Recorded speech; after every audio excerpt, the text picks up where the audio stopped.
you by bookmakers.com.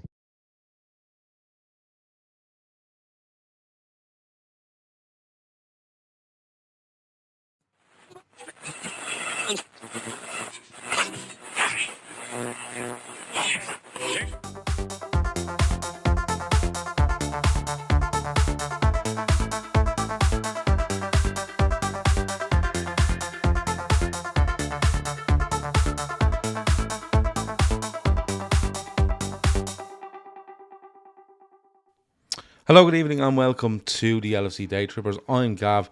That is Keith. This is a midweek fix special because Liverpool announced in the last couple of days that they've confirmed that Roberto Firmino, James Milner, Naby Keita, and Alex Oxlade-Chamberlain will leave the club at the completion of their contracts at the end of the season. So, people have been asking, come on, do a bleeding show on Firmino, whatever. So, we're going to do it on all four. We're going to touch on Keita and Ox. We're going to do a little bit more on Milner and a lot on Bobby Firmino because Firmino is the one you all wanted. So this show is brought to you by bookmakers.com. Check them out on their website for all the stats, comparisons, articles, all that sort of stuff. And if you gamble, do so responsibly, but make sure that check them out, all the odds on all the sports from all the bookies. If you're in the chat, hit like, hit it now, and that's your job out of the way. You can just enjoy the rest of the evening. And throw anything you have on us on any of these four players, and we read out as much as we can. Keith, Gav. I was thinking about you today. Not like that. I've been thinking about it. Well, usually when I knock on Spotify, I do think, what's Keith listening to? But I was thinking about you because I have a feeling you're going to be very emotional at Anfield on Saturday over Bobby Firmino. But the news came out, we knew Firmino was gone. Ox and Keïta we knew, but we were waiting on confirmation. And Milner, of course, being linked to Brighton. But the confirmation came that the four players will leave. Were you shocked by any of it?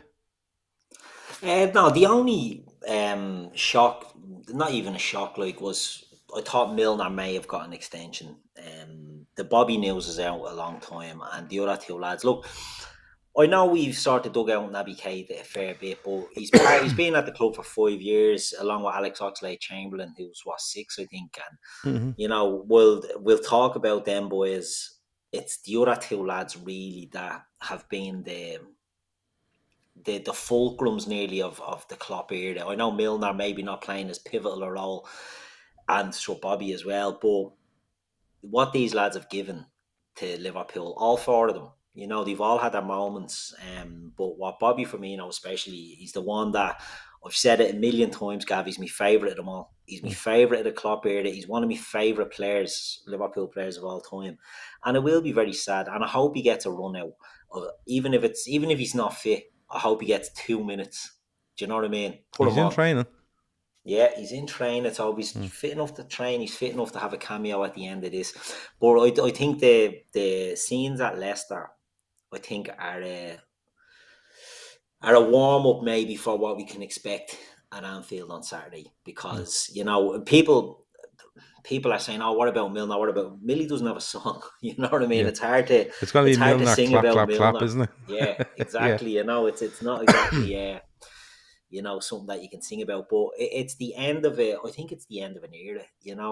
Sadio Mane goes last season, and now that's, even though Bobby has been phased out and we have got the replacement sort of in, it does feel a bit more end of an era type situation happening now, with the fact that Milner and Bobby are gone, and Naby and Ox as well, because they've been part of the squad. These four lads are leaving here with a pocket full of medals.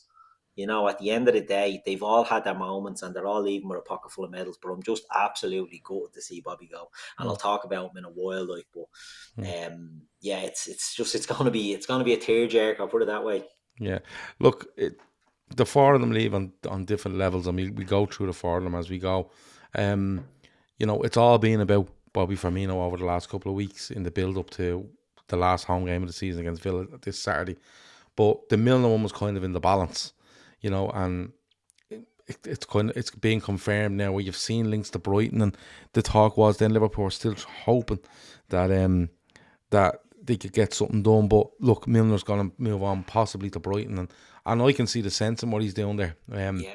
In fairness to him, because Milner's not the type at 37 to sit around and go, I'll just get a wage at Liverpool and I might pick up another medal here or there. He wants to play a bit more regularly, and if it's another year or 18 months, he wants to give it everything he has, I presume. I'm very aware that we're live at the moment when Sheffield Wednesday have come from 4-0 down from the first leg against Peterborough to be drawing 4-all. And it's gone into extra time in the playoffs. The playoffs are the best thing ever, by the way. The playoffs are always great. Oh, I they're used the to best. love them when I'd be in school. They're the best thing The ever. championship playoff would be on a bank holiday Monday. Yeah, and they've we'd be in changed school all that because now. it's not a They're bank on the holiday, Saturday now. But like, I'm absolutely up for one season. Just lash it through a computer and then just play the playoffs. Don't have them playing that 46 game messing. But if anyone's watching Sheffield Wednesday, keep an eye on it. Lash it in the chat if anything happens, and I'll make sure to let people know, and we'll know then as well. But they were 4-0 down going into this game. They were 3-0 up tonight. 6 minutes of injury time. They scored in the 8th minute of injury time. So it's 4-all. It's gone into extra time.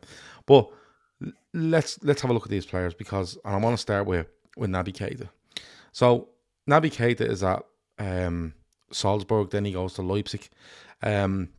He's at Leipzig, and a lot of people want him. A lot of people want him, Keith. Liverpool are trying to get him in the summer of 2017. Can't do it. So they do a deal for the summer of 2018. 52.75 million is the price that Liverpool are willing to pay. They're paying a premium on him to get him, and he arrives at Liverpool in the summer of 2018. Makes his debut on the 12th of August 2018. I think that's against West Ham. I think I was at it. We win 4-0 on the day. Naby Keita plays in midfield, and Keith, like, we know when he arrives what we think of him, and I didn't see a hell of a lot on Naby Keita. I went off people that watched a lot of German football, and they were like, "No, this fella is brilliant. He can play deep. He goes past players from deep. He creates. He gets goals. And we're all massively excited about this. And without going through everything that's happened since he got here, it just hasn't worked for Naby Keita at Liverpool. It just has not worked. Like, I think, and I think I'm fair in saying this, I think he's all the tools, to have been a really, really good player for Liverpool. But the injuries and everything else just held him back so much. Like, he's played 129 games for Liverpool in 5 seasons. People make the argument, and they might be right, where they make the argument go, but look, he's been available for this.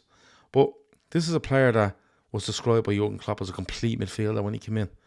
And even if he was available for 229 games, he only played 129 times for Liverpool because the trust got lost in him. He was injured and he was back. He was injured and he was back. All the tools, as I said, but it just hasn't worked, Keith. And he leaves after 5 years. We paid 52.75 million for him, and he's leaving on a free. And nobody's gone near him in the 6 months where he could have signed the deal either. Yeah, it's crazy. I was one that would have highly been championing Naby Keita when we signed him, because I did watch a bit of Bundesliga back there. I think a lot of Liverpool fans did, because of the Klopp connection. You were always linked with Bundesliga players. And when I seen this fella, I was like, he's going to tear this league up.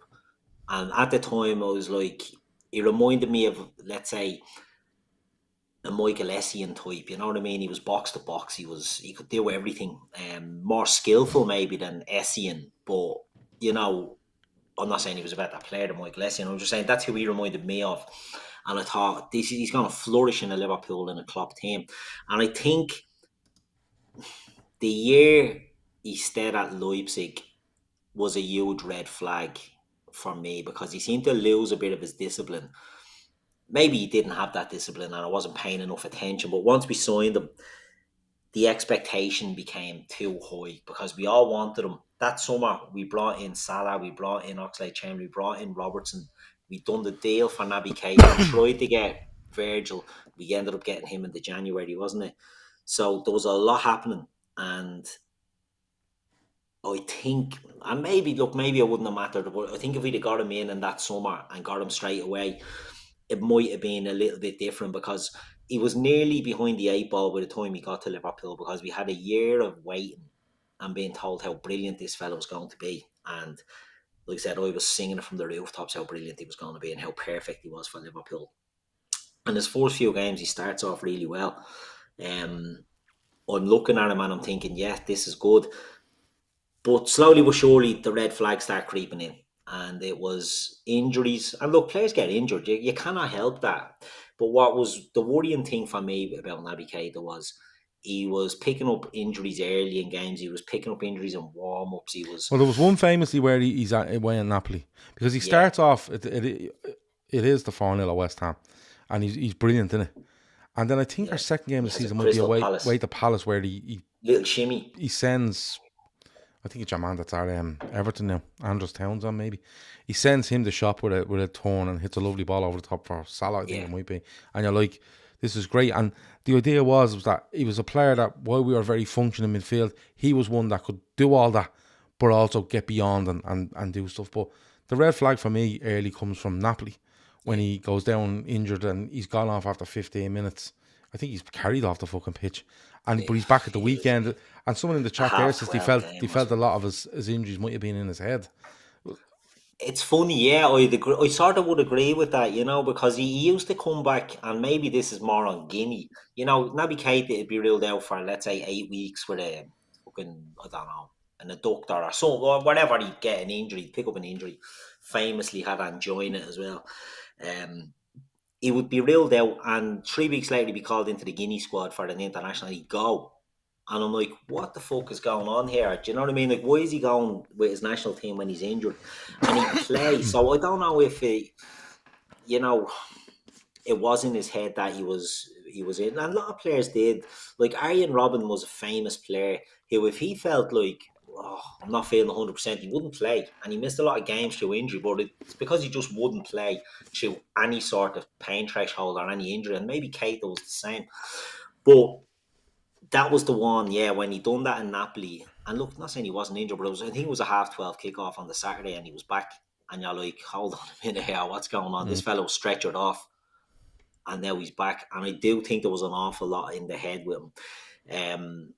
And I think over the 5 years of his stay, it was a case of losing trust in him. And it's a shame. Look, he leaves 129 appearances, was he? He said he didn't score that many goals in that time. And I thought he would have brought a lot of goals to the team.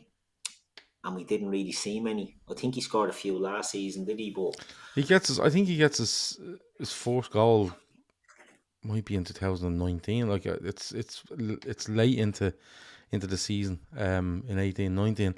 But the thing is, Keith, like for all we talk about his injuries and it being in his head, and I can't remember too many bad games he had for Liverpool, if you know what I mean. No. I never came away from watching a Liverpool game either in the ground or on TV where I went, Keita was terrible. Sure, yeah, exactly. He was never afraid to take the ball. And if you actually look at his attributes, never afraid to take the ball. Could go by players. He played forward all the time. Put his foot in, looked to play forward, ran with it. He was actually really good. He was really good when he played. But I just Naby Keita splits massive opinion. A lot of people just think waste. I don't think it was. I think the signing made loads of sense. But I think a mixture of Naby Keita confidence in himself and his body, right, just mixed with what Liverpool were trying to do, just didn't work. And you can see it. Like, he hasn't played for Liverpool since February. Yeah. He hasn't played for Liverpool since late February. And I like when people lash him over, I get that. And when people staunchly stand behind him and go, he's a brilliant player, look at the win percentage, I get that too. But my argument always is, it's all great having all those tools to play, which I think he has. I actually think he has all the tools. But if you're not on the pitch enough, you're not much use to us. Do you know what I mean? Exactly. You're just not. You're not much use to us. And I don't know, like, I wish him all the best. I hope Naby Keita goes somewhere, and like people said, if it's in his head, I hope he gets it out of his head and plays games a bit more when he thinks, well, will I, won't I? I wish him all the best. Where do you think he ends up? I'd say he could end up back in Germany. I haven't really seen that many links with him, and that's... No, I haven't. That's the thing. Like, you usually, obviously, Milner, you're hearing... There's always, even the Leeds thing was always in the background with Milner. And then Brighton come along and it makes sense. And you're hearing Bobby linked with teams, and even hear Oxlade-Chamberlain linked with teams. And I've heard nothing about Naby Keita. You hear things like Dortmund and all, but surely they won't be taking him unless they're just going to replace a body in the squad. I know that Howard is going to going to Brighton as well. So maybe they'll put a Naby Keita type player in there. But I could see him going back to the Bundesliga, and maybe he goes to a league, maybe a league that's not as fast or whatever as the Premier League, and he can flourish. He could go to Italy, who knows? But it'll be interesting to see where. I can't see him staying in the Premier League anyway. I think he can't wait to get out of there. But where he does end up, could go back to Leipzig. Leipzig take players back, it's... Yeah. I don't know if anyone in the Premier League could take a risk on him. Maybe someone coming up could take a risk on him, because he can be a difference for teams if he just gets on the pitch. Maverick says he's genuinely baffled by the excuses some fans come up from. He's a poor signing, period. This happens though. Few pay a club record and let him see out a 5-year contract. Well, Man United signed Pogba, and he was off, wasn't he? Yeah. We see the likes of Aubameyang, who signed for Arsenal, and they end up ripping up his contract. So it does happen. I think, and with those players, sorry Gav, with the likes of Pogba and with Aubameyang, like, you've seen them literally not cared in games.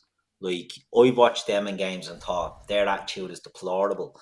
Naby Keita, you're right. There's been a few poor games, when he got the curly finger at half time, and in the first half was that against Madrid. He's been poured on you in a handful of games, but their attitudes always stunk. Whereas he, for me, was just a player that just never could string that momentum together to get the games going. Yeah. But 53 million is a lot of dough for a player, and it's going to be a common theme with the next fella as well. But your value for money, it's not really there, Well, look, it's Naby Keita's career will be one where I think I'm just one that I know I could have a go at him and I could sympathise him, but I just think it's one of those where it just hasn't worked. And I think more mentally, I think Naby Keita just wasn't with it. Just mentally, he wasn't with it, with the pressure and I suppose how hard it is to play in the Premier League week on week. The strain that is on you to go and do it, but that's the way it goes. Popular in the group, you know what I mean? Yeah. Alex Oxlade-Chamberlain, he'll also leave. Signs from Arsenal in the summer of 2017, I think. 35 million, I think it was, he was signed for. And this is a bit different. Can't get on the pitch because of injury, right? But I think he is a bit more of an excuse. I think he suffered 2 bad injuries at Liverpool. Yeah. And the funny thing is, like, when he signed for Liverpool, right, it's a year before Keïta, but he's actually doing in midfield what Keïta you thought was going to be doing in midfield for Liverpool, like hard working, presses the ball well, not afraid to take the ball, not afraid to take people on, good shot on him, get some big goals for Liverpool, Champions League against City, League against City. He's flying at Liverpool and looks a really good signing as a different option in midfield. Because at that time, when he signed, we had Wijnaldum, we had Henderson, we had others there, but he seemed a different option. And then he gets injured against Roma in the semi-final, and his career's just never been the same. It's never been the same. It's been very stop-start. He gets another bad injury in pre-season last year, where I think Liverpool would have sold him. And he gets, I think it might be a hamstring off the bone or something, wasn't it? It's a ridiculous injury he gets. Yeah, and he's been out for the majority of this season as well. But do you have a little bit more sympathy for Alex Oxlade-Chamberlain the way his Liverpool career went? Or do you think there was enough either side of these injuries where you could say he should have made more of an impact? It's very hard. I mean, I find it very hard to criticise Naby Keita and laud Alex Oxlade-Chamberlain. So he's there a year longer, and he's got 146 games for Liverpool. Yeah. That season he was brilliant. That fourth season, he was everything we wanted. And you're dead right, it was that driving from midfield that we thought, right, Keita will do that. And he goes down, and he's just never the same after it. And Naby Keita's career at Liverpool is a history of maybe niggles, Alex Oxlade-Chamberlain's is bad injury. And, it's... Once that happens, he just never comes back from it, and he picks up other little knocks and he picks up other strains, and you always wanted him to do well, he was another good egg, and part of the group that, you know, they were popular. It seemed like a great vibe in the group, that they all got on and they were all, you know, had their roles to play. And he looked like he was forging a role in that season. As you said, he plays at Arsenal and he's playing sort of wing Wing back, back. wide Yeah. player, and he's playing, and he gets moved into a central area at Liverpool because he always wants to play in the middle, and it looked like a master stroke. He's on the edge of the box, he's able to strike a ball, he's fast, he's tricky, and it looked, at the time, he was going into the last year of his contract, wasn't he, at Arsenal, and we paid big money for him at the time for the last year. Yeah, they weren't sure whether he was going to sign a new deal. Chelsea were in for him, and then Liverpool came in, and he chose Liverpool, and it was 35 million. And, you know, people kind of looked at it and went, where's he gonna go? You know, and he goes in, and like I said, in our midfield at the time, we had and it continued on, very functional players that worked really hard, but he was a little bit different.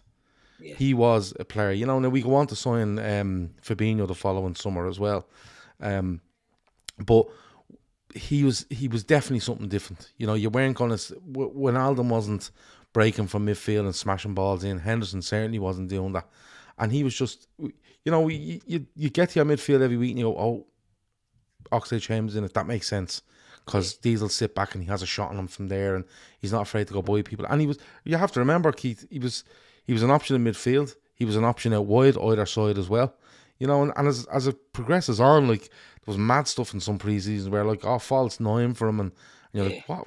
These are just making this stuff up. Going on here? Do you know what I mean? Yeah. But, like, the injuries do kill him. And in fairness to him, when he gets an injury against Roma, he goes through the rehabilitation, and he's still around the place. He's doing all the media work with the club, and, you know, everyone seems to like him. Everyone seems to like Alex Oxlade-Chamberlain. And again, over the last, even before he gets injured last summer, like, if you remember, was it Southampton we played? And we played a load of different players. Yeah, Harvey Elliott, Oxlade-Chamberlain. Was he in that? I don't even think Ox plays that night. And you're kind of going, that's the end of him. And it was going into the summer, and you're waiting for him to go, and then he gets that injury, and he can't go. And I make the argument that being unable to get rid of Keïta and Ox with that injury probably halted us a little bit in what we've tried to do in midfield. But, you know, that's an argument for another day. Exactly, it's all hearsay. But since then, Keith, like, you know, he's back, he's fit, he's training, but he's just not getting a look in. It's just, you know, and I think they're afraid to nearly play him in case he gets injured again, you know. But his contract's running out, and we wish him the best again, because, like you said, he has medals. He's won a league title at Liverpool. And someone said that he was the third highest scorer or something that year. And I'm just looking at his appearances. So he's 146 in all comps for Liverpool. Yeah. 42 that first year, he gets 5 goals. Second season, 2 appearances. That's the bleeding, the very end of the season. Yeah, he makes 2 appearances at the back end of 18, 19, yeah. And then 43 appearances the year we win the league. Yeah. 8 goals. You know, so he's now with not staying off 43 90s, and that's the thing with these, it's the minutes that they're getting. But then he's down to 17 the following year, 29 last season, 13 this season. You know, just when a player gets them injuries that these two boys have had, especially when you're in a Jurgen Klopp team and there's such a requirement for legs in that midfield,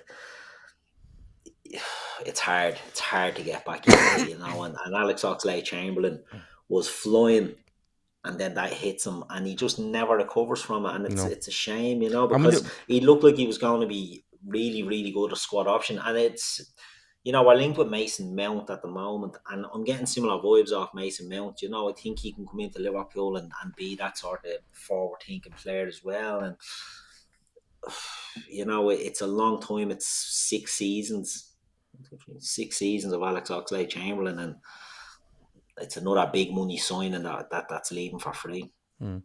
It's he'll go, and again, we wish him the best of luck. But where do you see him going? I was about to ask you the same thing. Well, do you know what? The funny thing is, like, and one last thing on him. Liverpool's midfield have been all over the shop this season, And Oxlade-Chamberlain gets injured in pre-season, and he's probably fit, I don't know, December, January. And Liverpool's midfield is all over the place. Yeah. And he still can't get in.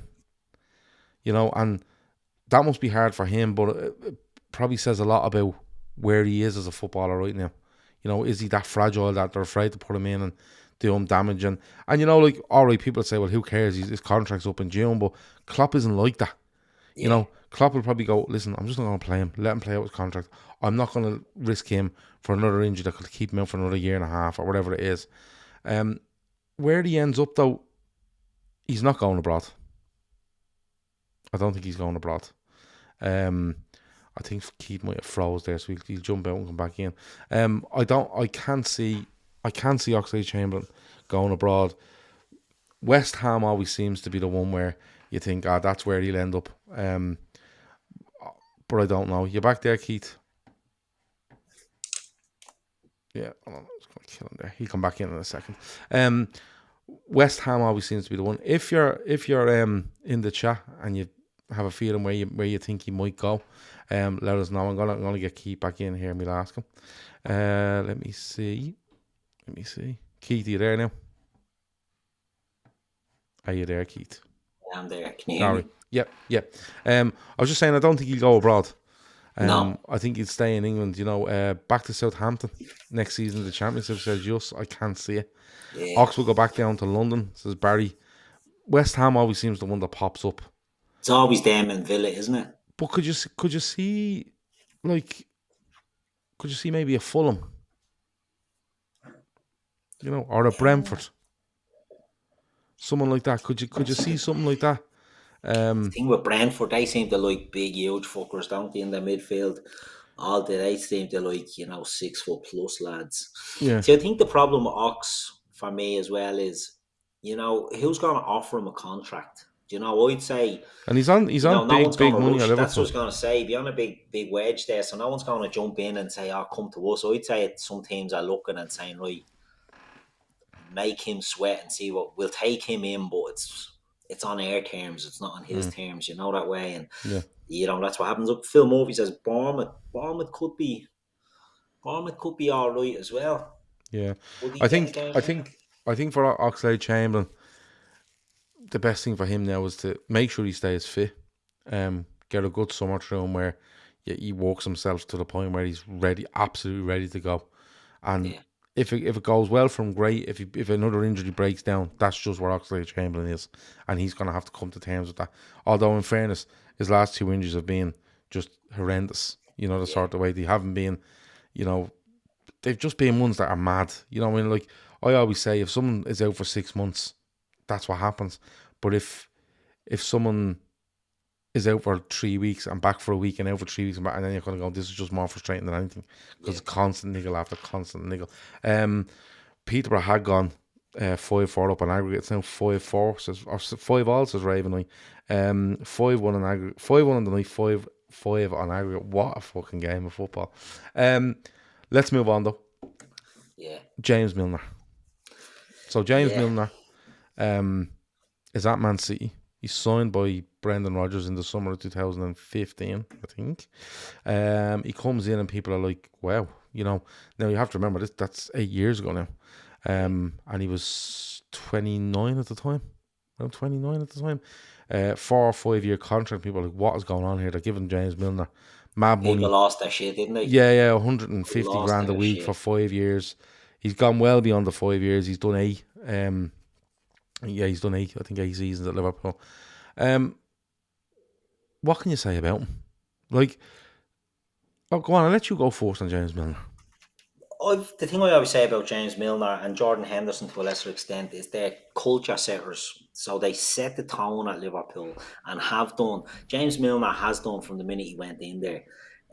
He's one of the best pros, and he's in that group of, where is he in the all-time Premier League appearances? He's way up there. He will be, I would say, probably second or third, to be honest with you. Yeah, and it's up there with the likes of Gareth Barry, and the people don't like Gareth Barry, but he was another good pro who just got on and done his business, and Milner was that as well. Now, we spoke, so you're looking at Keïta and Oxlade-Chamberlain, and they've probably got 200 60 appearances between them. James Milner has 330 for Liverpool.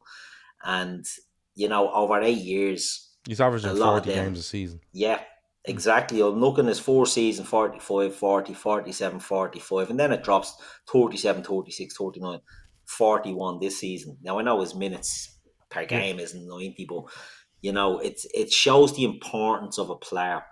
Kev O'Sullivan says there, Milner, right player, right time, a pro's pro. And that's where he is. I mean, he still goes in every summer and wins that bleeding, I want to say the lactate test, but I don't Yeah, that want to sounds a bit make out weird, that doesn't I'm talking it? about sort of milk and nipples or anything. But he's, Yeah. he's Yeah, such I a know what you're good. saying. I'm afraid to say it Yeah. myself now, to be honest with you. Tell us in the chat there. Yeah, what is in the chat, please? Hurry up.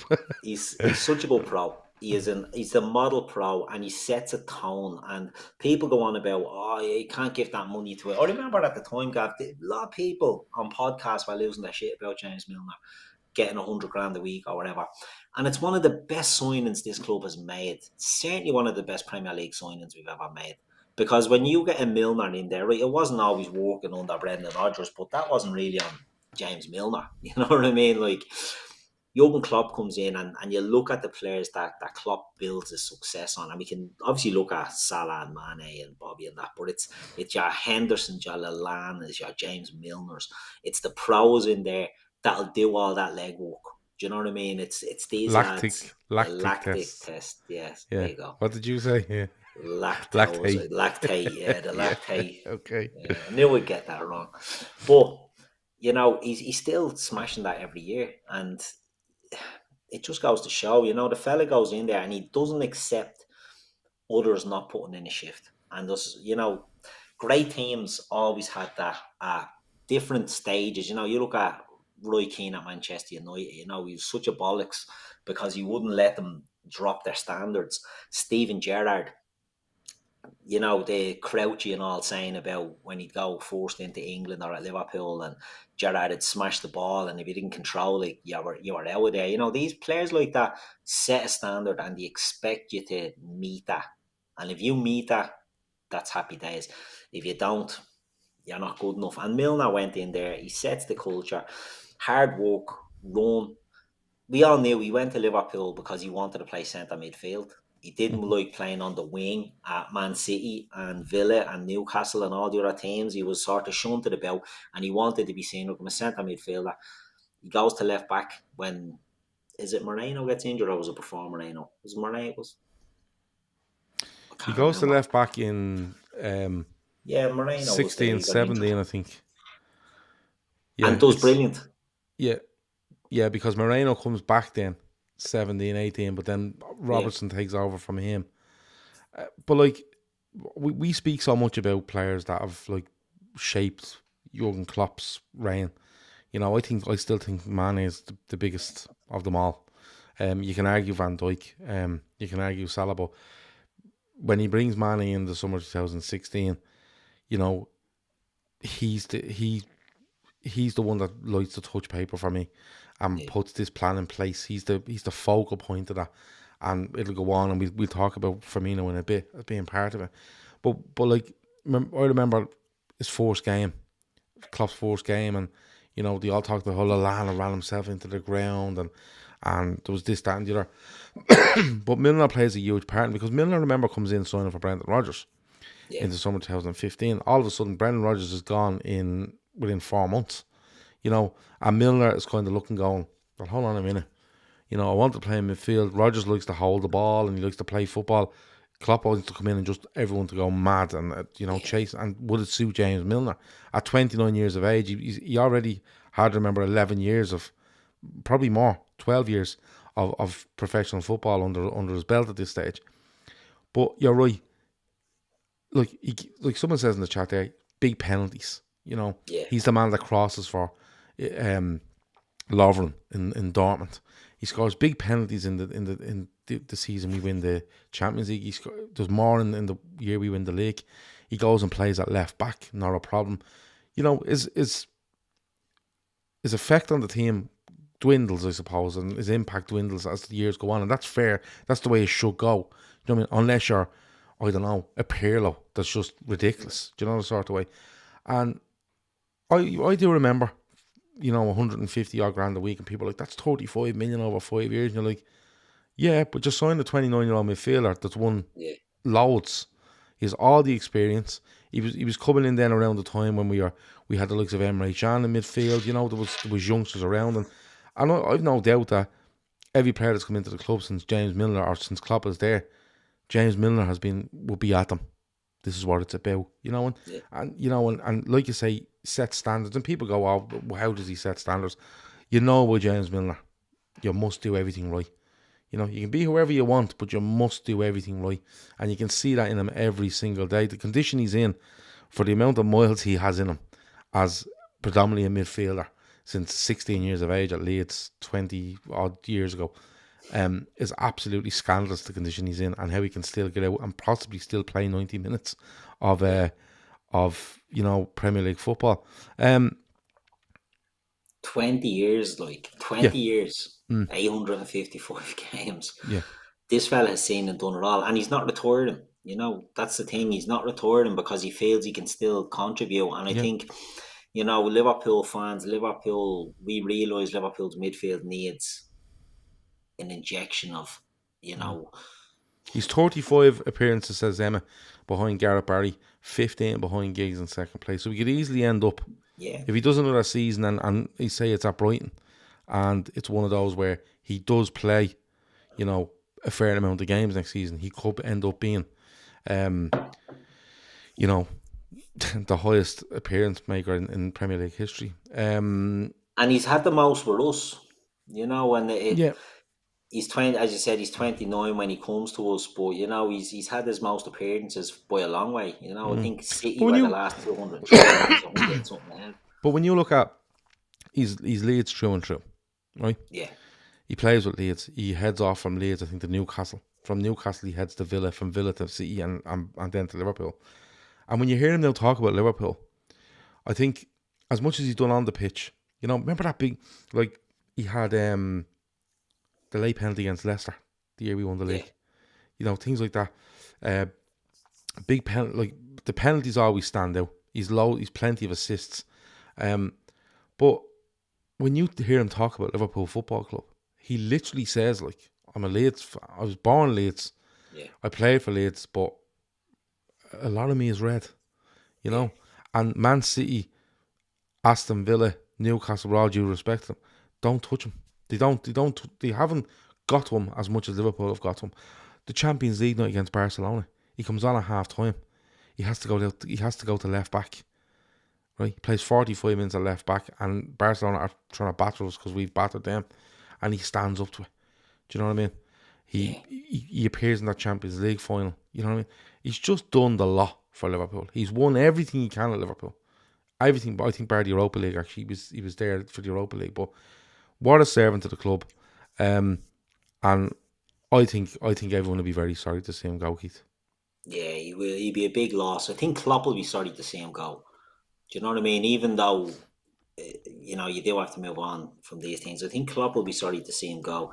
And it's one of these, as again, I keep going back to being a culture setter and a talent setter, but you can't lose these characters, and we do have Jordan Henderson there, and he splits opinion. And people are moaning about him, but you need him for the off-the-field stuff as much as the on-field stuff at this stage of their career. And you just hope that Liverpool can get it right, where we're not overly reliant next season on Jordan Henderson, that we can use him more sparingly and extend his career as well if needs be. Because some people look at football like they're playing FIFA or like it's Championship Manager, and they think you can just put a player in and that's it. But what the intangible stuff that goes on in the background off the pitch is such an important facet of the game. And anybody who played football, and I'm not, disparaging people who don't play football, but if you're in a changing room, and it doesn't matter if you're playing from schoolboy football to all the way up to the top, if you're in a changing room with winners and leaders, you'll go through walls for them. And James Milner is that. And we need players like that in there. So we're losing a big, big player in the sense of what he gives you off the pitch. But on the pitch, the minutes for them three players we've talked about, obviously Milner has the bulk of it. But it's not a lot of minutes that they're playing. throw in Arthur Mello 0 minutes as well, and it's midfield No, players. incorrect. He played 12 minutes away at Napoli. Oh yeah. Sorry, I forgot about that. It's But alright. while losing, 4 bodies, if you include Arthur Mello in the summer from the midfield, and the reality is you don't need 4 to replace them, but you just need to be clever and sensible with how you do that. But I still think the likes of Jordan Henderson has a big role, but it is in the James Milner role of the seasoned pro who, has to take a step back, because there's still a role for that in the club. And I think Klopp, even at Dortmund, he had Sebastian Kehl was a captain there, and he kept him around well into his 30s. And he uses these players. He really, relies on these pros. And while losing probably the best one of the lot, you know what I mean? While losing James Milner, Yeah. and he will not be easily replaced. I think when I look at him leaving the club, I think Klopp would have liked to keep him, but I think Klopp also respects the fact that Milner, for what a pro he is, he could easily turn around the club and go, I'll take another year, knowing he would make probably 15 appearances next season, because he knows what's coming in midfield. He must know Liverpool are going to go out and get 2 or 3. So the opportunity for Milner will dwindle, because the 2 or 3 that are going to come in aren't going to be like a Keïta and an Ox, with all due respect, to them, where they're injured and they can't go to. These lads are going to want to play.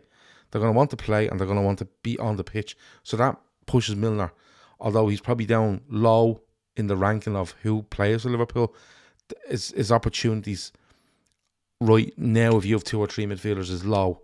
And as the season goes on, it probably gets worse for him, because these players will keep playing and keep playing. What you're losing, though, like you said, is a brilliant, brilliant pro. And you can't underestimate what goes on in the background and how he looks after. Do you remember the time they all went away on holiday and he stayed because the young lads were playing in the cup, stuff like that? Yeah. And you know by him, he balls Van Dijk out of Old Trafford because he's not doing his job properly. Yeah. And people say they want him to come back in the coach and stuff. I think Milner would be unbelievable as a youth coach. Yeah. I think if you put him into a 23s setup where these lads are just about to come through and he's nailing them, when you go through that door at the exit, right, when you go from the 23s dressing room to the big boys dressing room, this is what you need to do all the time, and he would have it absolutely battered into them. I wish him all the best. I think he will end up Brighton. I look forward to hopefully seeing him playing a lot for Brighton if he goes there. He goes with everyone's blessings. He goes with loads of medals. And not only that, he goes where he feels he's a huge part of Liverpool Football Club, and Liverpool Football Club are a huge part of him. And I think when you look at the relationship both ways, how that's going to end, I think it's the nicest possible way it could end. Because he was probably one of the first when Klopp went in, went, he won't make it. He just won't make it. He won't have the legs. He won't have. Is he technically good enough? And he's been one of Klopp's go-to men for a long time. And even up until this season, when Klopp needs someone to see out a game or do whatever, he throws him on. When Trent's going through a bad time, he throws him on right back. I can put him in there and he'll do a job for me, the sort of way. So James Milner has been an absolute credit to himself. I think he's been a credit to the club, the way he's carried himself. All you can do is wish him all the best. Yeah, and he is the one that will make an appearance on Saturday. We've no doubt about that. Milner will come on. Yeah. Out of all 4 of them, he is the one that we know will definitely play this game on Saturday at some point. Yeah. The first 2, I don't think he'll see the bench, but no, Milner will at the very least. Well, Liverpool have said there will be tributes to them on Saturday, and following that in different ways as well. So you'll have to see what happens there. Bobby Firmino. This is the big one. We've kind of known it since probably before Christmas, where you kind of went, is he? Because there was a lot, he's going to sign a deal, he's not. And then it kind of went really quiet. And when it went really quiet, I went, no, I felt it wasn't happening. But go on, I'll let you go first on Bobby, because he's the one. He's your favourite player of the Klopp era. Yeah, my favourite by a mile. And, when you think of the players, like, you're talking about some of the greatest. In my opinion, some of the players in this team are their greatest players. I put Alisson as our greatest goalkeeper. Van Dijk, while he's not having a great time, but now is up there as one of our greatest centre-halves. Mo Salah could possibly be our greatest ever player. And for me, my favourite of the lot is Bobby Firmino. Now, we spoke about Keïta and Oxlade-Chamberlain, very similar statistics in the sense, 130 games, 140 or whatever. Milner had 330 against Liverpool. Bobby has 360. They come in the same time, and they're just another culture set. See, the thing I love about Roberto Firmino, right, and the thing I've loved about him from the minute he's come in, really, maybe, he's a flair player, but I can't think of many flair players who worked as hard as he did. He's possibly the hardest working forward player you'll ever see, and he was just absolutely amazing. He's one season he didn't get into double figures in goals. Now, never overly high. He got 27 in 17-18. But he's always chipping in with goals. But when you look at the highlights compilations of Firmino, and it's all the little flicks and the setups, the outrageous stuff, and he's playing with a smile on his face, and he's got the big Joey Essex Delph and all that, and everything about him, it just makes you smile. It brings out the best. It's what I love about football. And, sometimes you see these flair players, and it's all full coat and no knickers. Whereas Bobby Firmino was doing the little, the assist against Newcastle when he drags it in and flicks it over to Mo when Mo runs through. It was a great goal. Were you at that game? No.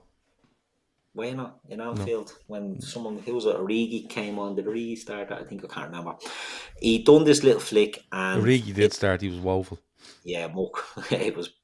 I think Bobby could have come on actually, didn't he? He did. I don't know, but it was just the highlights of him. You look at him and you see a flair player, and you look at flair players and they're sort of rolling around on the ground and they're not able for contact.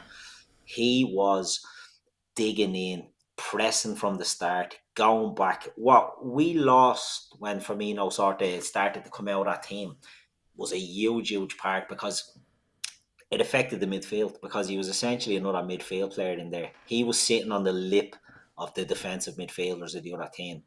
He was pressing them for that ball. He was hunting them down. He was hunting fullbacks, hunting forwards.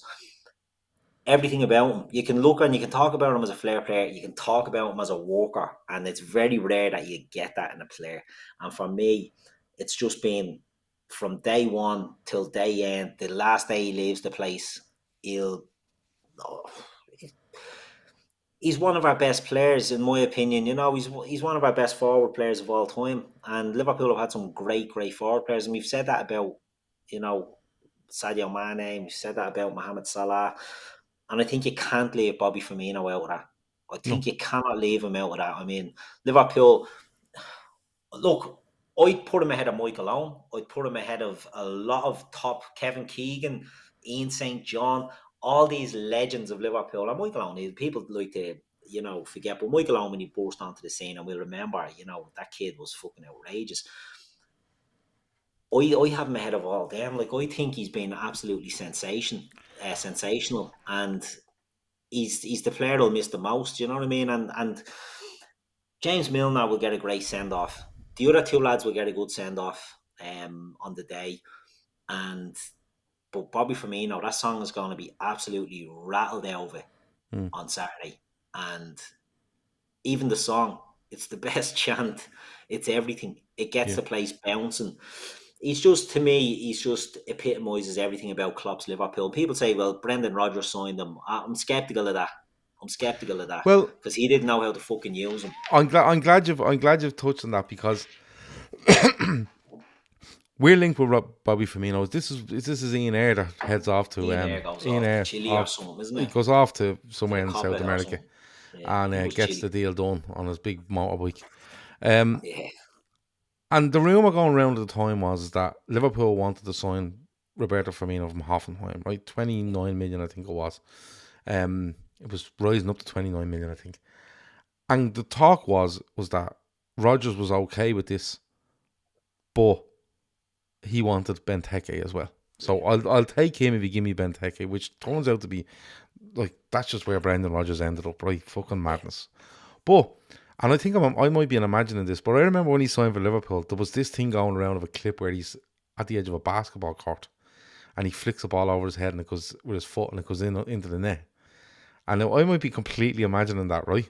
Sounds like a Bobby type of thing. Who's this, Bobby or Brendan now? It's not Brendan. No, Brendan Rodgers wasn't at the end.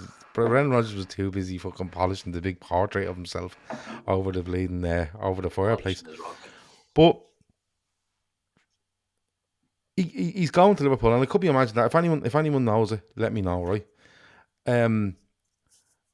But he gets to Liverpool, and Rodgers has him all over the place. Yeah. I remember playing. I think it was Leicester at Anfield, and he was nearly playing left wing back, and I was like, "What is going on here?" Because Bobby Firmino turned up at Liverpool as a 10. Yeah. At Hoffenheim, he was a 10, and everyone went on. He's a 10. He can play off the striker, and if we saw him Benteke, he could play off him, and all this stuff was going on. And Rodgers just had him all over the place. And we talk about getting big Markovic vibes off him when he was moving him, not off Bobby, not comparing him with Markovic, but the fact that Rodgers was just fucking shunting him here, there, and everywhere. Throw him out there. I have to kind of play him. Blah blah blah blah blah. Right. But for me, then we talk about Mane, we talk about Salah, Van Dijk, Alisson, and stuff like that. I don't think he's the biggest.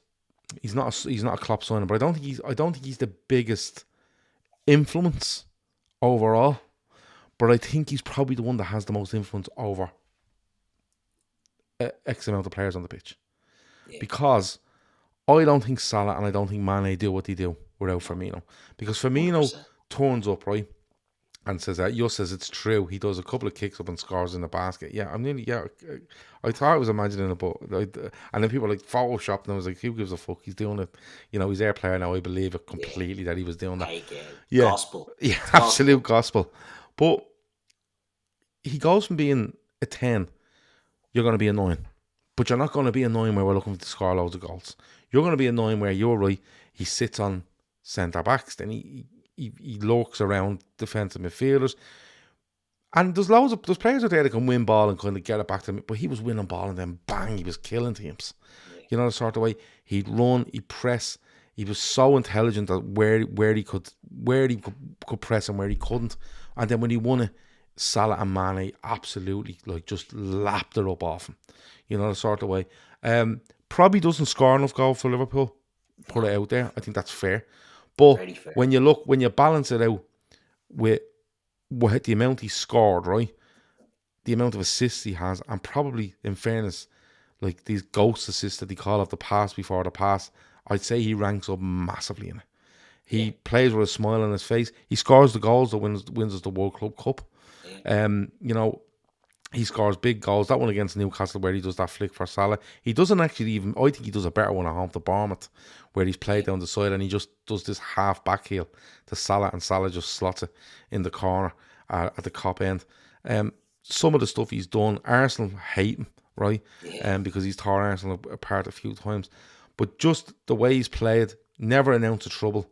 You know, goes out, sacrificed himself. I think he sacrificed himself as a striker for what Liverpool wanted to be, and you can't put a murder. You know, and I'm sure over the next days, weeks, months, you know, or even in a year's time, like Saturday, a year from Saturday, people will be going, it's a year since Bobby Firmino played his last home game at Anfield. Here's a montage of what Bobby Firmino done, and you just smile when you watch him. Yeah. You know, he brought this karate kick in when Liverpool scored goals, you know.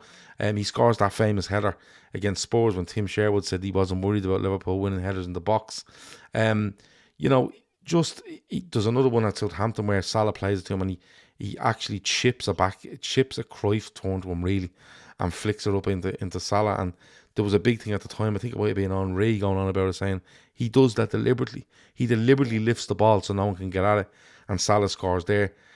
There's another one where Mane at Stoke lifts it over the keeper and Firmino could score and just stands there and says, I'll let it roll in and just let Mane have it.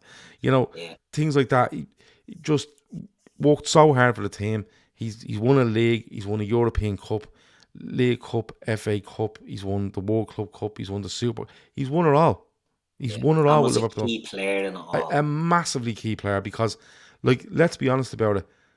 There was times I felt when Liverpool were playing and you go, oh man, they might play this weekend, and you just wanted Firmino to be there. Yeah. You know? And when Mane and Salah were there, if you played Origi, you kind of went, he's not Firmino. Yeah. He's quick, he's strong, he gets goals, but he's not Firmino. You know, When we played other forwards up there, he's not. And even this season when Núñez was struggling, right? You kind of go, oh, like, and Gakpo at the start. Gakpo was just thrown into an awful team at the time, I felt. But you're kind of going, I wouldn't mind Firmino back in there just to get Salah back on a wavelength, or maybe Diaz on a wavelength. I just think he's been absolutely unbelievable for Liverpool in whatever amount. It's 8 years as well. He comes in the summer 2015. I think he's been absolutely amazing for Liverpool. I think he goes down as a legend at Liverpool Football Club. Yes. A genuine legend of Liverpool Football Club. Again, he's going to leave the club. There's been no he's going here, he's going there. He hasn't spoke. The talk is that he's basically told his representatives nothing happens until I'm finished my job at Liverpool. He's had a couple of quotes with regards to saying how beautiful it's been to be at the club and stuff like that. And he just gets the club. He gets the city. The city get him. You know, when you're seeing it there in Leicester on Monday night, I thought he was quite close to getting a bit emotional. I think he might at the weekend. Loved it, yeah. And honestly, Bobby Firmino might go. He might go to Italy. He might go to Spain. He might go back to Brazil. He might do anything.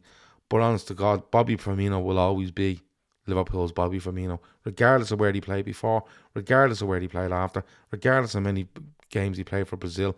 Bobby Firmino will always be Liverpool's Bobby Firmino.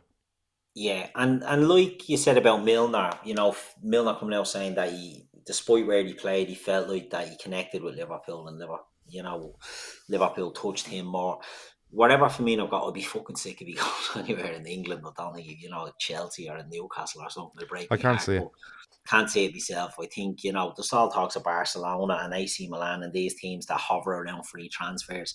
You wouldn't be surprised if you saw something like that. But wherever he goes, he's not going to be the player that we've seen, and we've seen the best of this fella. And, even this season, as we're talking about flicks and all, doesn't Núñez get one against Rangers when we romp them, and Bobby does the little ridiculous flick to him for no reason. Put it on a plate. For no reason. Just tap it to him. Yeah. There you go. Just a little one on a plate, and he just rolls it in. I'd say you touched on the goals, the lack of goals, and I'd say he's the most selfless forward we've had. Emile Heskey was always spoke of. Emile Heskey done the donkey walk for Mike Malone and Robbie Fowler. And Mike Malone says it. With him. And they openly will say that. But I just think Roberto Firmino, what he's done for Sadio Mane and Mohamed Salah, it can't go unrecognised or unnoticed because the three of them will go down in the history of this club. It's one of the best strike forces in world football over the last few years.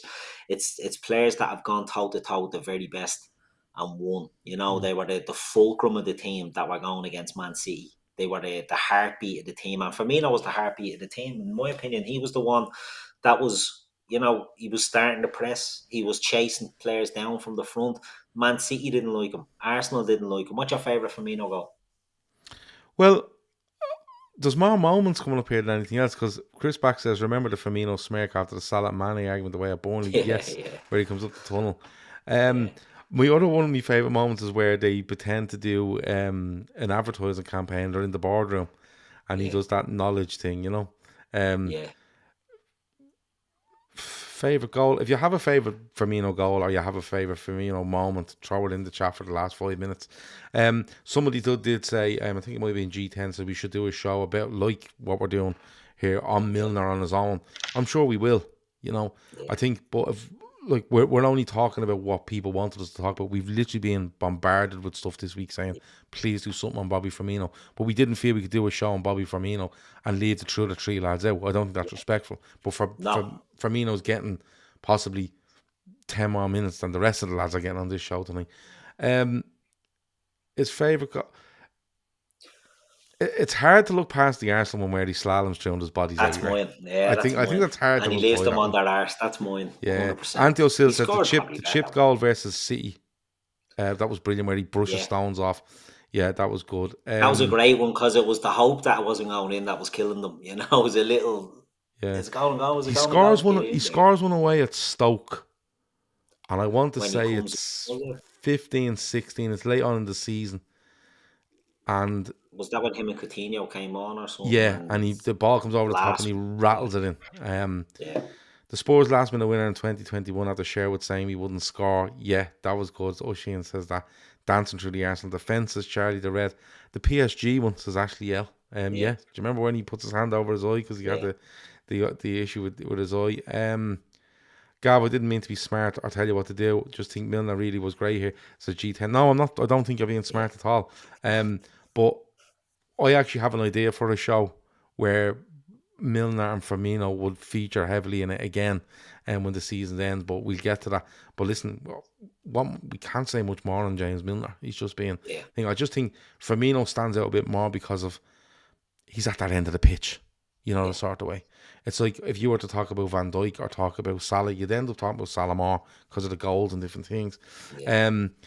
World Club Cup was Bobby encapsulated, says Andy. He gets the winner in the semi-final, doesn't he? Late on as well. Yeah. In that, the 7th against Man U has got to be up there. That was brilliant. I was at that, and I swear to brilliant. God, I remember being in the Cop for that, right? And I'm in the Cop. I've been in that same seat 3 or 4 times, but you kind of not know the lads around you, but you go, oh yeah, I remember him here last time.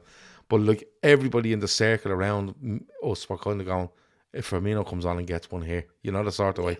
And when it went in, the place went berserk. You'd swear it was a last minute 1-0 win, the way the place went off. But favourite moments, I just love when he throws the karate kicks around the place. I love that. There's so many. Do you know what? Doesn't he get one away at City? When we beat City early in Klopp's reign. He does. He gets one away at City. Do you remember where Shan does the back slides on across? No, Shan does the back heel. Yeah. Into Coutinho, and Coutinho just squares it to him. Yeah. But I thought he was brilliant that day away at Man City. Yeah. It's October 2015. It's around October. We beat them 4-1. Lucas makes an awful mistake and Aguero gets one for them, but we beat them 4-1. But I loved him that night because that was where you seen where he was picking off players and then just opening her up for Coutinho and opening up for whatever around him. I love the one away at City in the European Cup to make it 2-0 and 5-1 in aggregate. I love that where he just wanders off and just celebrates. There's so many moments from him. He's done some media work with Liverpool where you just can't help but laugh and smile when you're watching him doing stuff. So he's been absolutely brilliant for Liverpool. Like you said, I hope he gets a couple of minutes at the end. He hasn't been fit. He is in training, but he hasn't been fit. But I honestly, whether we're losing or winning at the weekend, I want Liverpool to win the game. But I'm going to this game to see Firmino and Milner's last game at home at Anfield. Really, that's all that's in my mind at the minute. And all I can keep thinking about is Firmino coming onto that pitch while the game is still ongoing and what is going to go on, because I'd say it'll be absolute mayhem and he'll love every minute of it. I think. Did you see his outfit in the Leicester in the game at Leicester celebrating in the crowd? His outfit apparently is mad, going in with the fans and all. Right.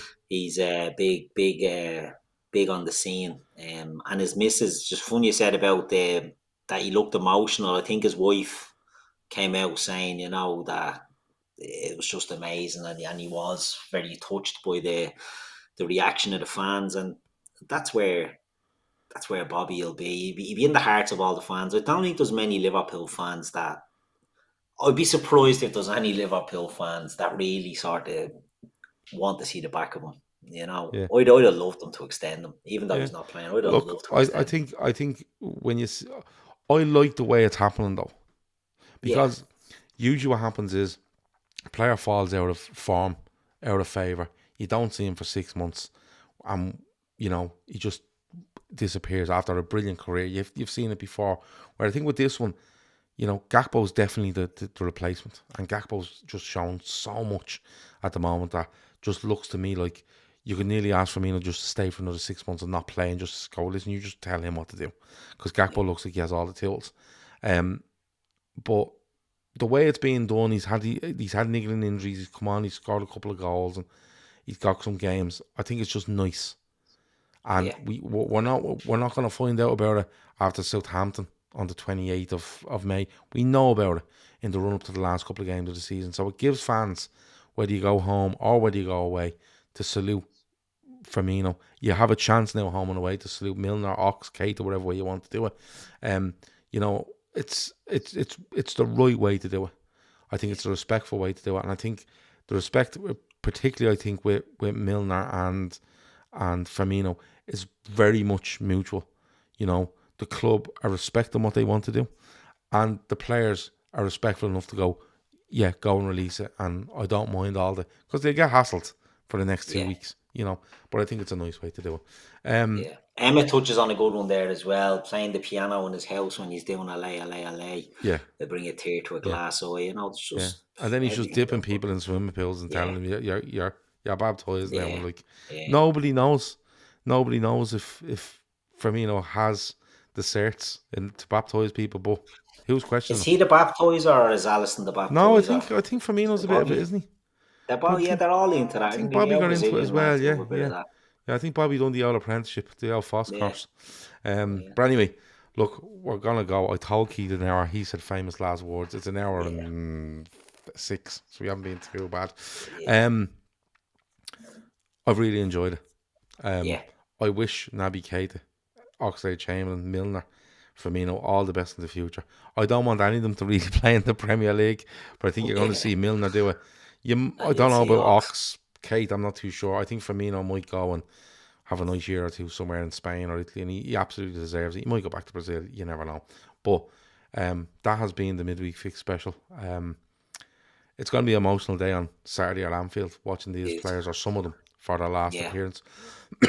But they'll get the send-off they absolutely deserve. Keith, anything else before we go? Would you like to tell people what you're listening to in the run to the weekend? You know what I'm listening to a lot of at the moment? Right? I love asking this question. It's not really good. It's my favourite question to ask in this podcast. It's not really good. Right. I'm listening to a lot of Harry Styles at the moment. And Shawnee ate the head on me last night about this. Why? Do you not like Harry Styles? Nothing against Harry Styles. I don't really listen to him. So, but I don't know what was going on, and something about Harry Styles, and I kind of saw it. And Shawnee was like, "What's wrong with you?" I was like, "Harry bleeding Styles." Like, he's bleeding great, you know. And I was like, relax, you know what I mean? But you listen to Harry Styles anyway. I listened to a Peter Crouch podcast today, actually, with your man Niall Horan on it. Seems a nice lad as well. There you go, good lad. But Harry Styles he's getting really big. He's got, I don't know, anyone that's not into Harry Styles, look out for the cover he does of Sledgehammer. It's fucking amazing. It's an amazing cover of a Anthony Boylan says, end the stream. Laszlo says, for fuck's sake. Keith, when is our Brentford at Home Ultras podcast? Because Chris was at Brentford at Home. Chris is travelling around now because I was at Brentford as well. He wants to be our friend. You know, exactly, Chris. You're trying to create a narrative there that's not, you know, that's not. Look, Chris, his Brentford. I'm trying to get rid of the Brentford. His Brentford is way better than your Brentford, right? Relax. So Harry Styles and Miley Cyrus. See, my kids are influencing what I'm fucking listening to. So I'm heavy on Lewis Capaldi as well. Do you know what I done? Do you know what I done? I made a massive mistake, right? Where, as you can probably see behind me, the house is being done up at the minute. So it's just carnage. We have to wait 3 weeks for the painter and decorator and everything to come in. So when you see behind me, it's in tatters. It won't be in the next 2 or 3 weeks. But will this make the podcast, Gav says Ushy, in this bit? Yeah, Keith talking about Harry Styles' Corso was the best bit. But I put Spotify on the telly. It's the biggest mistake you can make. Yeah.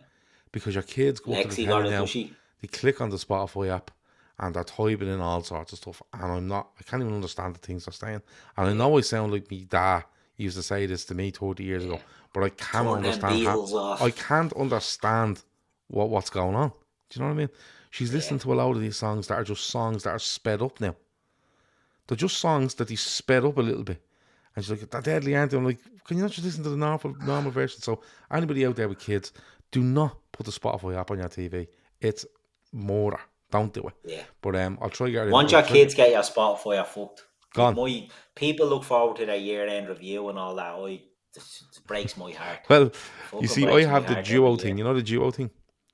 So Which one? the Spotify duo, so you can have two people on the one account. They have their Oh own yeah, I've separate got a accounts. family one. Oh, I've a you have a family family one? one, and they're all on fucking mine. Yeah, but that's the thing. I have mine, right? I have my wife on her own one, and then I have my daughter on the wife's one. But whatever happened, we had to log out and log things back in, and by some chance, she's logged back in now on an Alexa upstairs on mine, and now she's on the telly. And my wife's swanning around here now with all our podcasts and all our favourite songs, and no one's annoying her. And like, I can't move for all sorts of matters. I don't even know the names of them. Yeah. But get on to Harry Styles. Emmett says it there. I think we'll be falling around Liverpool on Saturday night singing Watermelon Sugar. Yes, we will, Emmett. Yes, we will. But judging the way Keith goes on, he could be Saturday afternoon, being honest with you. Saturday morning. And Keith's only request for the weekend is that after the game on Saturday we go and do some karaoke, which I'm all in for. I've picked the location for him. I've told him it's deadly, and there you go. You're up for it. So karaoke Saturdays coming soon to a pub in Liverpool near you. Right. Anyone who's in Liverpool and sees us, say hello. Yeah. Anyone that's at the match or that and say hello. Come for a point. Don't Listen get too to close to Shani now. Sugar. Shani doesn't like people annoying him and all. Do you know what I mean? Yeah, don't be annoying me. Exactly. But no, we'll be around. Definitely annoy Emmett. Yeah. You wouldn't annoy him at the size of him. He'd just fucking swat you away. He's a big fucker. Yeah, no, he's an animal. I wouldn't be messing with him. Right, we're out of here. That has been the midweek fix special from the LFC Daytrippers on the departure and the farewell to Firmino, to Milner, to Keïta, and to Oxlade-Chamberlain. Tomorrow night is Friday, isn't it? Yeah, Premier League forecast tomorrow night. Saturday we'll have full-time Reds, and I think Matt might be doing that on his own. So if he is doing it on his own after the game on Saturday, please drop in, leave loads of comments for him to read out and react to, because everyone else is off drinking. So Matt's holding the fort. There won't be a fatback for this Sunday. We're taking 1 week off in the season, if that's okay with you. We will be back on Monday with winners and losers, and then the rest of the week will go on. If you can help our charity, listen, the link is in the description if you want to donate. If you can't, share it, like we always say. And if you want to help us out by sponsoring the parts of the golf day, sending us prizes for the raffle, or sending us money and we'll buy the prizes for you, lfcdaytrippers@gmail.com. You know, people have sent me some prizes. Crystal and Classics is a company that have sent us are sending us some stuff. Jake Semester, who does be in this chat, sent me a lovely bottle of Liverpool vodka. So things like that, it doesn't have to be massive. Absolutely. LFCDaytrippers@gmail.com, and we will look after it. Let me see. Derek Surratt says Little Coopers. Yeah, he's on the karaoke buzz there with Coopers. He definitely is. But listen, that is it. Talk to you in a bit. Thanks a million to Keith. Thanks to everyone in the chat. Hit the like button on your way out. Over now. Good luck.